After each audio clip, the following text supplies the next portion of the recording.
Hi hello, कुठलाही सण असला तर मी पुरणपोळी ही नक्की बनवतेच सणाला. सणवार म्हटलं की पुरणपोळी ही झालीच पाहिजे असं मला वाटतं.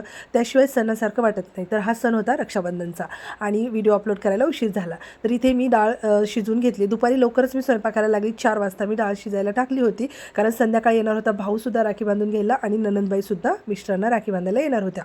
म्हणून मी पुरणपोळ्या करायचं ठरवलं आणि मग मी डाळ शिजवून घेतली. पुरण तयार झालं. कढईमध्ये मी डाळ मी टाकून घेतली आणि त्याचं पुरणसुद्धा बनवून घेतलं. गुळाचं पुरण मी करून घेतलेलं आहे आणि इकडे मी आमटीला फोडणी देते. तेलामध्ये मी जिरं, मोहरी, कढीपत्ता, टोमॅटो हे सगळं टाकलं आणि बेसिक मसालेसुद्धा सगळे टाकले. हळद, जिरा पावडर, धना पावडर, लाल तिखट, काळं मिरची पावडर घरचं आणि खोबरं आणि कांद्याचा काळा मसालासुद्धा वाटण करून टाकलं आणि डाळीचं काढलेलं जे पाणी असतं पुरणाचं ते टाकलेलं आहे आणि मस्त असं बारीक चिरलेली कोथिंबीर टाकली आणि झाकण ठेवून उकळी यायला ठेवलेलं आहे.